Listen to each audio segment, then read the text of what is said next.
할렐루야. 오늘 이렇게 금요 예배 나오신 성도님들 환영하고 축복합니다. 예배하는 가운데, 또 찬양하는 가운데, 또 기도하는 가운데서 하나님을 만나고 하나님의 크신 은혜를 덧입는 우리 성도님들이 되시기를 예수님의 이름으로 축복합니다. 중학교 때 한 2년 반 동안 사귀었다라고 하기에는 조금 애매한, 하지만 서로 좋은 감정을 가졌던 그런 여자친구가 있었습니다. 강원도 영월 상동에서 중학교를 입학을 했는데 한 달도 채 되지 않아서 이제 강원도 영월 연당이라고 하는 곳으로 전학을 갔습니다. 1학년 때 한 학기를 보내면서 좋은 감정이 생기는 그러한 친구가 있었습니다. 좋아하는 감정은 있었지만 그 친구한테 가서 좋아한다라고 고백할 그런 용기는 없었습니다. 그래서 친구들과 이성에 대해서 이야기를 하면서 제가 좋아하는 여자를 말했습니다. 그랬더니 그 친구가 그 여자친구한테 가서 제가 그 친구를 좋아한다라고 하는 이야기를 한 것입니다. 그 사실을 알고 제가 그 친구를 이렇게 볼 수가 없겠더라고요. 그래서 그 여자친구만 보이면 제가 숨어서 피해 다녔던 그런 적이 있었습니다. 그런데 얼마 가지 않아서 저의 귀에 들려오는 소문은 그 친구도 저를 좋아한다라고 하는 이야기를 전해 들었습니다. 저도 이 여자친구를 좋아하고 또 그 여자친구도 저를 좋아한다고 하니까 그 다음에 뭘 해야겠습니까? 직접 만나서 좋아하는지 확인을 하고, 그리고 좋아한다고 하면 정식으로 사귀어보자 라고 그렇게 말해야 되지 않겠습니까? 그런데 저는 한 번도 단둘이서 만나서 그 마음을 확인하고, 그리고 더 가까워지기 위한 어떤 행동도 한 번도 해보지 못했습니다. 그때는 너무도 부끄러움이 많았고 그럴 용기조차 저에게는 없었습니다. 그러다 보니까 주변에서 더 난리였습니다. 하고 싶은 말이 있으면 친구들이 제비가 되어줘서 친구들이 저의 마음, 저의 했던 말들을 그 친구에게 이야기를 해줬습니다. 70명 정도 되는 저희 학년에서 서로 사귀는 커플이 몇 커플 되지 않다 보니까 몇 커플 안 되는 이 커플들은 친구들의 부러움이기도 했지만 또 한편으로는 시기와 질투의 대상이 되었었습니다. 그런데 저희 이 관계를 시기하는 그러한 친구들이 있었는데, 그래서 중학교 2학년 여름방학 때, 저희 때는 방학이 되면은 그때 보충 수업이 있었는데 그 보충 수업하는 그 기간에 그 여자친구의 다른 여자친구들이 저에게 한 통의 편지를 주는 겁니다. 편지의 내용은 이렇습니다. 이제 우리 그만 헤어지자. 만나지도 않고 얘기도 하진 않았는데 그 좋은 감정을 가지고 있는데, 그런데 편지는 헤어지자라고 하는 내용이었습니다. 한번 진짜 만나서 단둘이서 오손도손 얘기해보는 그런 경험도 없는 상황에서 그런 편지를 받으니까 너무 마음이 아프더라고요. 그래서 제가 뭘 했겠습니까? 네가 그렇게 나한테 편지를 보냈지만 나는 내 마음 변하지 않아. 너를 좋아할 거야. 내 마음은 일편단심이야 라고 하는 편지를 제가 썼습니다. 그리고 어떻게 해야 됩니까? 그 친구한테 전해줘야 되는데 또 그럴 용기가 없었습니다. 그래서 편지를 써가지고 가지고 전해줘야 되나 말아야 되나, 이 편지를 언제 전해줘야 되나 라고 그렇게 고민하다가 결국에는 전해주지 못했던 거죠. 근데 나중에 시간이 지나서 알게 된 것은 그 여자친구가 저한테 쓴 편지가 아니라 그것을 시기하고 질투했던 그 여자친구의 여자친구들이 편지를 써가지고 저한테 줬던 것이었습니다.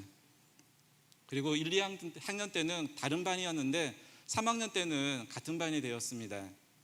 70명 정도 되는 그런 한 학년에 이제 같은 반이 되다 보니까 이제 친구들이 둘이 잘해봐라 라고 해서 몰표로 제가 반장이 되고 그 친구가 부반장이 됐습니다. 그래서 한번 증거로 보여주려고 사진까지, 앨범이 있더라고요. 앨범을 가지고 왔는데 보여드리지는 못하겠습니다. 왜냐하면 그 친구의 또 개인 정보도, 개인 신상도 생각을 해서 보여드리지는 못하겠습니다. 어떻게 보면 그렇게 해서 더 더 가까워질 수 있는 그러한 관계였는데 어땠을까요? 네, 용기가 없었습니다. 반장이고 부반장이면 서로 만나가지고 반을 어떻게 이끌어갈까 서로 얘기도 하고 그러면서 더 가까워져야 되는데 그러지를 못하고 1년 동안 같은 반이었고 반장 부반장이었으면서도 다른 친구들과 보다 더 맞는 이야기를 하지 못하고 오히려 이야기를 하지 못하고 그렇게 중학교를 졸업했습니다. 어떻게 보면 지금 생각해 보면은 참으로 가슴 시리고 애잔한 사랑이 아니었을까 그렇게 생각을 해보게 됩니다. 그러면서 그때 친구들을 통해서가 아니라 내가 용기를 내서 직접 그 친구를 만나서 많은 이야기를 나눴었다면 지금 어땠을까? 내가 지금 이런 애잔한 그런 가슴 시린 그런 사랑 이야기를 하고 있었을까라고 하는 그런 생각을 해보게 됩니다. 성도님들과 하나님의 관계는 어떻습니까? 목마른 사슴이 시냇물을 찾아 헤매듯이 주님을 만나기 위해 애쓰고 노력하고 계십니까? 갈급한 마음으로 사모하는 마음으로 주님을 찾고 계십니까? 아니면 저희 중학교 때 했던 이런 연애처럼 직접 말 한마디 걸어보지 못하고 부끄럽고 용기가 나지 않아서 할 말이 없어서 쭈뼛쭈뼛하면서 누군가에게 기대며 의존하면서 신앙생활을 하고 있지는 않습니까? 자, 오늘 우리가 함께 볼 성경 말씀을 우리 한 절씩 교독해서 읽겠습니다. 제가 먼저 읽겠습니다. 이에 모든 군대의 지휘관과 가레의 아들 요하난과 호사야의 아들 여사냐와 백성의 낮은 자로부터 높은 자까지 다 나와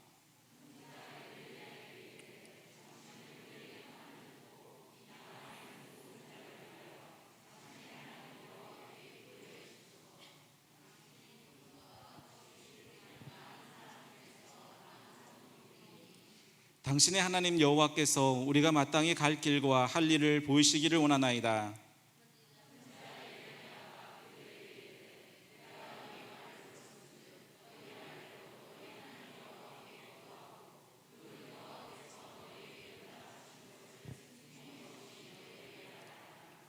그들이 예레미야에게 이르되 우리가 당신의 하나님 여호와께서 당신을 보내사 우리에게 이르시는 모든 말씀대로 행하리이다. 여호와께서는 우리 가운데 진실하고 성실한 증인이 되시옵소서. 우리가 당신을 우리 하나님 여호와께 보냄은 그의 목소리가 우리에게 좋든지 좋지 않든지를 막론하고 순종하려 함이라. 우리가 우리 하나님 여호와의 목소리를 순종하면 우리에게 복이 있으리이다 하니라. 아멘. 남유다가 바벨론에 의해서 이제 패하게 되고 그러면서 많은 사람들이 바벨론의 포로로 잡혀가게 됩니다. 그 포로 가운데 예레미야도 포로가 되어서 바벨론으로 잡혀가다가 그래도 하나님의 은혜 가운데서 이 포로에서 풀려나게 되었습니다. 그때 군대 지휘관 요하난과 또 여사냐와 많은 사람들이 예레미야에게 와서 그들이 어디로 가야 할지 그리고 무엇을 해야 할지 물었습니다. 이때 이들이 한 말을 보면 참으로 안타까운 것을 보게 됩니다. 2절을 보게 되면은 요하난과 백성들이 예레미야에게 기도를 부탁하면서 이렇게 말합니다. 당신은 우리의 탄원을 듣고 이 남아있는 모든 자를 위하여 당신의 하나님 여호와께 기도해 주소서라고 말하고 있습니다.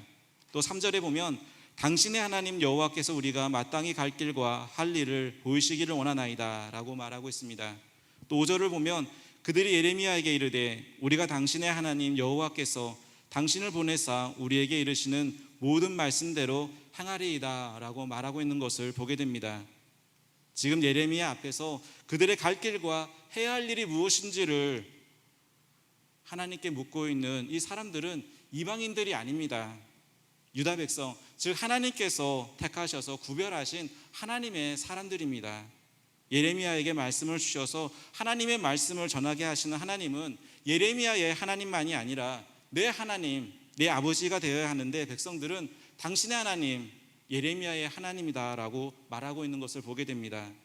요하난과 유다 백성들이 예레미야에게 당신의 하나님 여호와께 기도해달라라고 하니까 예레미야가 뭐라고 말합니까? 4절을 보면 내가 너희 말을 들었은즉 너희 말대로 너희 하나님 여호와께 기도하고 물은 여호와께서 너희에게 응답하시는 것을 숨김이 없이 너희에게 말하리라 라고 말하고 있습니다. 예레미야는 물론 내 하나님이라 라고 말하고 있지만은 내 하나님만 되시는 것이 아니라 지금 예레미야 앞에 있는 모든 백성들, 그들의 하나님, 너희의 하나님 여호와다라고 말하고 있습니다. 하나님은 앞에서 말씀을 전하시는 목사님의 하나님만이 아닙니다. 놀라운 병을 고치고 앞일을 예언하는 그러한 놀라운 은사와 능력을 가지고 있는 분의 그분만의 하나님이 아닙니다. 좋은 집에서 좋은 차를 타고 다니는 흔히 복받았다라고 하는 사람들만의 하나님도 아닙니다.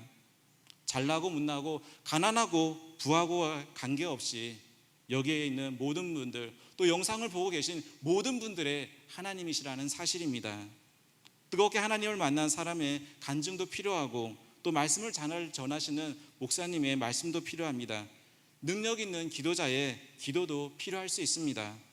하지만 거기에 빠져서 내가 하나님을 찾고 하나님을 구하고 하나님을 만나기 위한 노력과 땀과 수고를 하지 않으면 안 되는 것입니다. 우리가 착각하기 쉬운 것이 큰 교회, 유명한 목사님이 있는 교회를 다니기만 해도 내 믿음이 커지고 그리고 그만한 신앙의 위치에 있다라고 착각하는 경우가 많이 있습니다. 하지만 실상은 그렇지 않다라는 것입니다. 가만히 앉아서 맛있게 차려주는 음식만을 먹으려 한다고 한다면 우리는 나이에 불문하고 그런 사람은 어린아이와 같습니다.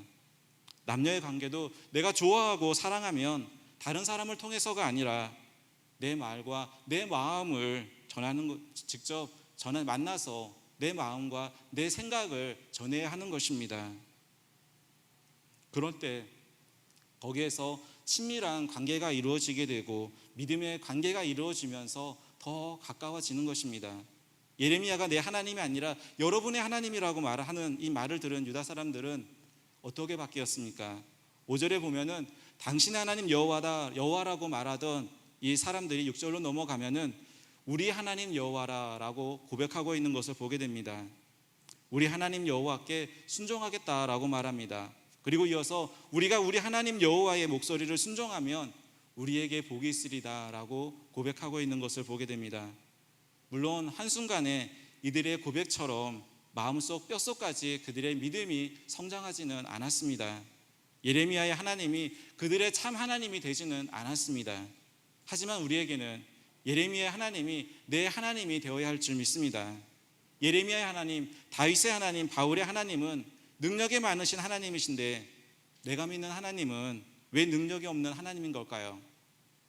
예레미야의 하나님, 다윗의 하나님, 바울의 하나님과 내가 믿는 하나님이 다른 하나님이라고 한다면 그럴 수 있을 겁니다. 하지만 그들이 믿는 하나님이나 내가 믿는 하나님이 동일한 하나님이라고 한다면 우리도 사랑이 많으시고 능력이 많으신 그 하나님을 경험할 수 있는 줄 믿습니다. 문제는 하나님께 있는 것이 아니라 바로 나에게, 우리에게 있습니다. 성경에 나오는 신앙의 위인들과 나의 차이가 무엇인지를 찾아보고 그 해답을 찾을 때 그것을 우리는 발견할 수가 있습니다. 그 차이는 무엇일까요? 믿음과 관계의 차이라고 생각합니다. 하나님을 얼마나 그리고 어떻게 믿고 있고 내가 믿는 그 하나님과 얼마나 친밀한 관계를 맺고 유지하고 있느냐는 것입니다. 하나님을 믿고 그분과 관계를 맺으면서 살아갈 때 우리는 날마다 하나님을 경험하고 또 그분의 은혜와 능력을 경험하며 살게 될 줄 믿습니다. 예레미야의 하나님, 아브라함의 하나님, 바울의 하나님이 나의 하나님이 되는 것입니다. 그 하나님을 나의 하나님으로 믿고 고백하면서 매일매일 삶 속에서 하나님과 친밀한 관계를 만들어가므로 은혜의 하나님, 사랑의 하나님, 능력의 하나님을 날마다 경험하며 살아가시는 우리 성도님들이 되시기를 예수님의 이름으로 축원합니다.